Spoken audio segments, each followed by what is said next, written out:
Hey, welcome back. We're going to talk about chapter 12, which is about motivating and rewarding employees.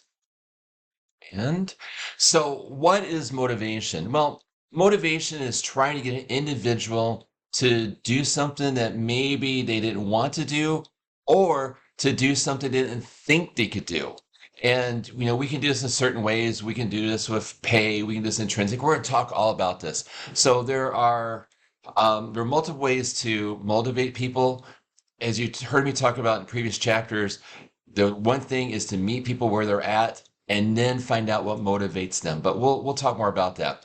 You see in the slide here that 78% of managers are saying, "Hey, we're doing pretty good at motivating." 21% are saying, "No, you're not." And so 21% are saying they are being motivated. I'm sorry. Um, so there's a big difference in perceptions here about what's going on. You've probably seen in other classes about Maslow's hierarchy, and I'm not going to go too much into this. Obviously, there is a physiological aspect of this where we need food, drink, etc. What I want to talk about more is the esteem and self-actualization, and the esteem is the internal, how we feel about ourselves. How do we feel after we accomplish something, and then we look at the self-actualization, and that's the growth and are we maximizing our potential at whatever it is that we're doing? And I don't know about you, that's rare because I think it's something to strive for. I know for me teaching, I know I can always be a better teacher. And I know there's teachers who are better than me, and I want to be like them, and I just want to be better, better, better all the time. And so I hope that others are feel like that as well. You may or may not, but that's just the way I look at it. Now, I have our first key word, and that is going to be theory X. Theory X is an assumption as part of McGregor's assumption of theory X and theory Y. Theory X will talk about how managers believe that employees don't want to be at their jobs, they don't like what they do, they don't want anything to do with responsibility, and they have to be micromanaged. And so these theory X people are those that they might be there for the job, or they might be there just because they feel like they have to be there, or whatever reason, but they're not committed. Okay, that's the theory X. And when we talk about leadership in an upcoming chapter, we're going to tie in transactional leadership with theory X. So keep theory X in mind. Of course, as I mentioned, it is your first keyword. Now, we have theory Y. Um, the theory Y aspect is, people, they want to go to work. They want to be able to grow. They want that self-actualization, easy for me to say, on that part of Maslow's. Okay, they're growing, and they have a lot of self-awareness. They understand who they are, where they want to go, the type of growth path they want, and so they can really help an organization grow at the same time they grow personally. And with Theory X, we talk about transactional leadership. With Theory Y coming up in the leadership chapter, we're going to talk about how this can relate to transformational leadership. Now, Herzberg talks about these two factors, and you look over here on your left. It's in terms of motivators. So achievement, recognition, and you read this list and you recognize which one of these are. So I'm not going to insult your intelligence to go over each one of these things. But what I want to talk about the hygiene factors, which is going to be your second keyword, hygiene factors. And with this is how we're being supervised. What are the working conditions? Can you listen to a radio if you want to? Can you decorate your cube? Whatever the case may be. I hope you don't have to be in cubes. Cubes are terrible. But anyway, in case, I'll give you an example of a couple working conditions that were positive and one that was absolutely negative. Um, Working at Cribicore World, this was it wasn't a good place, and the manager, go sidetrack for a second. You may have heard of the white glove test. And what that is that you put a white glove to see if there's any dust in the cubes or on a wall, whatever the case may be. Well, the manager did that to us. And so she would every so often go around with a white glove and go around the top of our cubes to make sure that there was no dust buildup and that we had everything pretty much spotless. So not only do we have to worry about our jobs, not only do we have to worry about her little idiosyncrasies, we also had to worry about was our cube clean to her satisfaction. It was a tough working environment. Now let's compare that to U.S. News. At U.S. News, I would walk around on my socks. Um, I brought in a toaster oven, and these bake cookies. I would bring those in, and then the office would smell like fresh chocolate chip cookies. At the end of each week, we would sit in the conference area.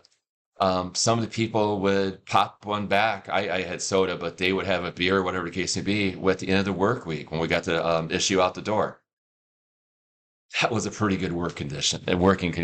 And I hope you have something like that where you can look back fondly. Now, for me, it's been, oh my gosh, almost 30 years since I worked at U.S. News, but it was one of the best places I ever worked. And I can tell you about the working conditions there and just smile about it. So anyway, I digress a little bit, but those are ideas about hygiene factors. So let's move on. In regards to satisfaction, dissatisfaction. You can see here how it's broken down with the motivators and hygienes and Hertzberg's view. I think we take more of a traditional view of this in terms of satisfied or dissatisfied. We're either like our work or we don't like our work. We don't take a look at, hey, I like our motivators and I like our hygiene factors or whatever the case may be. We don't look at it that way. Academically, we do, but I think we more take on the traditional view. All right, now, another theory, McCollins, this idea about the needs theory. Yes, we have the need to accomplish or to achieve something. We want to be able to grow. Now, let's make the assumption here that this is a theory Y worker. This isn't a theory X. This is a Y worker, okay? Theory Y. So we have this need for achievement. We want to grow. A need for power. We want to be able to have a say in what we do or have a leadership role or management role. So again, it's part of that growing, part of that achievement. And then you see this idea about affiliation. Again, I've told you before, people will identify where they work, about what they do, how they do it. I am proud to say that I teach. The schools I teach at are phenomenal. And like I said, I'm very proud to brag about where I work. But are you part of a friend group at work? Are you part of an organization within that? Are you part of a work team? So that's that need for affiliation. Goal setting theory. So let's make this our third and final keyword of this chapter, goal setting theory. Now, goal setting theory is really interesting because each one is going to be different for each individual. Now, remember how I mentioned to you in previous chapters that you need to know and meet your employees halfway. I'm not halfway. I'm sorry. Meet them where they're at. And so by doing that, you're able to set goals for them. What is it they want to do? Are they there just for the paycheck? Are they there just to do their job? Fine. Maybe they have little goals you can stretch a little bit. But if you got the people who are theory Y or those people we just talked about in the last slide that really want to grow, well, now you can really stretch them and get them more and more and more growth. And that's what this goal setting theory is. Now, there has to be a commitment to achievement. And most people will have this because, it may either be job related where if they don't achieve their goals, they might lose their job, or that they just want personally grow. So there's some different things here. But the main thing that I want to point out with the goal setting theory is that it has to be something that is acceptable to the individual, that they feel that one, they can do, it's relevant to them, it fits them, and that if there's an idea why it's being done. Okay, so it has to be explained to them, almost like a change theory where you have to explain everything to the employee to say why the change is good, why this goal I'm setting for you is good. Okay, I hope that makes sense. All right, so in goal performance in relationships, yes, the feedback, have those meetings. If it's within a large department, surveys, of course. Now, the great debate about surveys, because we've talked about surveys in a few chapters here about surveying your employees. The question becomes, do you share the results of the surveys with the people? And there's two sides of the fence to this. There's one that subscribes that says, hey, no, you don't. because if it's bad, it's going to make the management look bad. And there's others that say, hey, yes, you do want to show it because it shows that it wasn't a waste of time and that we are committed to show that, yeah, we recognize and we hear these issues. We want to fix them. I kind of subscribe to that idea that you want to show, you want to go over the results and say that, yeah, you know what, we hear you. But the critical thing with that is you have to make sure that you follow through on it, because if you don't, it's going to make you look worse than before. All right, so that's the risk with that. All right, so we talked about the feedback, goal commitment. We talked about that in the last slide. Are people committed to the goal? Is it something they find relevant? That's that idea of goal commitment. Okay, now job design. You look at this and you see these aspects of the core job dimensions. What do they do? What is the job? Okay. A lot of people, when they start out, they're going to be a little hesitant about their job. And you look at this next point here, and I wish I had a laser pointer to point out to you about the skill variety, task identity, task significance. So people come in at job dimensions, what they're doing. Now they're figuring out, okay, what's the skill set I need for this job? And you look over to the right and that next box about the experience meaningfulness of the work. Is what they're doing worthwhile? Okay, is it something that, you know what, they can feel good about? And remember, if they feel good about something, that leads us to that intrinsic motivation. Okay. Now, let's go down one more box here on the left-hand side with autonomy. And with the autonomy, again, responsibility for the work. Again, if it's done right, and they're, happy customers, happy management, upper management leadership team, yeah, they're going to feel good about themselves. And so, in my experience, intrinsic motivation goes much further than extrinsic motivation. Money, yeah, it's great to have money, and yes, it's great to, have this wonderful office, whatever the case may be. It's great. But I think people respond better to that intrinsic motivation, whether it be just the praise. Now, praise can be both extrinsic and intrinsic, or that promotion can be intrinsic, extrinsic as well. So I think you'll find that intrinsic motivation is better. All right. Job design. When you look at the type of jobs that are out there, I mean, there's many, many different type of jobs, and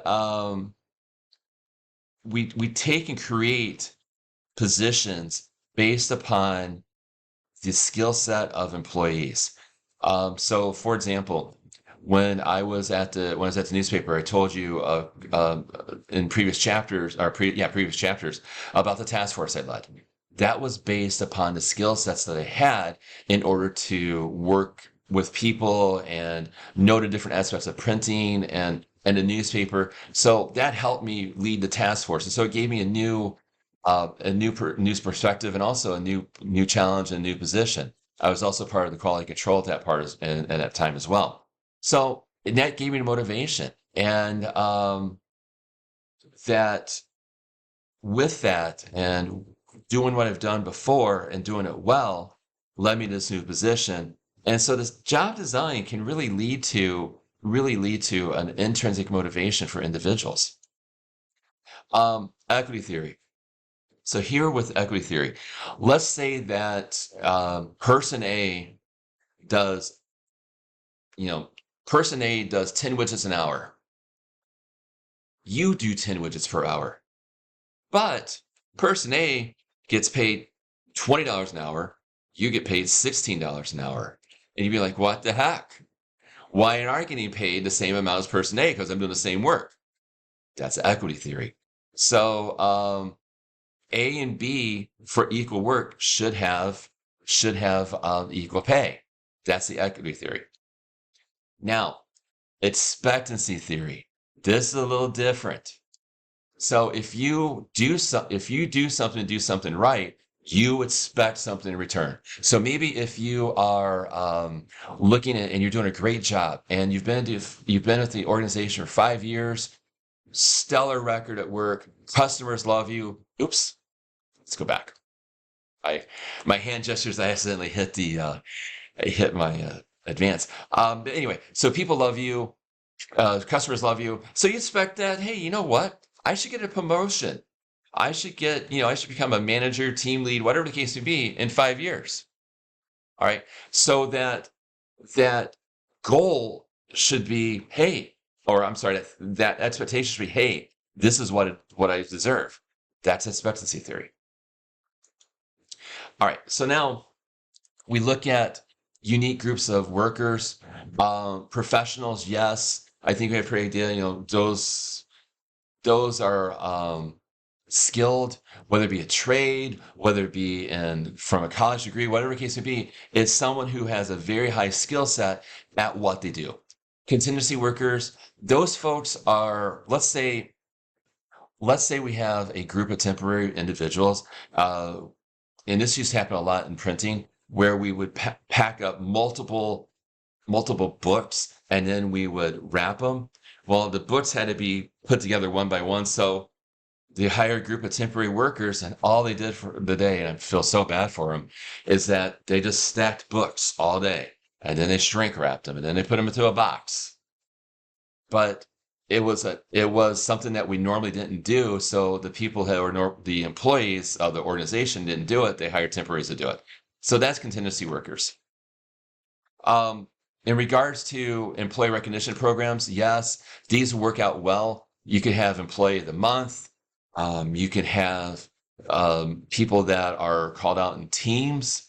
I know that with US News, and oh my gosh, I'm getting 16 minutes here. I'll wrap this up soon. Let me tell you the story really quick. At US News, we would have these recognition programs, and there was one time that we got a $500 bonus because we had to put out a special issue within 24 hours. And so we were called in front of New York, our office in New York, and we got $500 bonuses. It was fantastic. That was a great motivator, both extrinsic and intrinsic. Paper performance, you get a pretty idea. The better you do, less errors that you make, the more you pay for performance. However, be careful with this, because let's go back to our widget example for a second. If you get paid for number of widgets, it doesn't necessarily mean that the quality of the widget is going to be good. You may lose money in the long run because of the remake of the quality issues you may have. So be careful about pay for performance. Last slide I want to talk about is these ideas about keeping communication open. Absolutely. Talk to people. We got a chapter on communication coming up. One of the things I want to talk about in there is that communication is one of the things that people complain about the most, and actually it's the number one issue that people complain about the most in their work is the lack of communication. Show that your company cares. It could be simple as holiday parties. It could be simple thank you. That's like the two most important words of business is thank you. Just show that you actually recognize the work and you actually care. Okay, so that's the discussion for a chapter. I know I got a little long-winded. I apologize about that. I hope you enjoyed the discussion. Take care of yourselves. Have a wonderful day, and I will see you soon. Take care.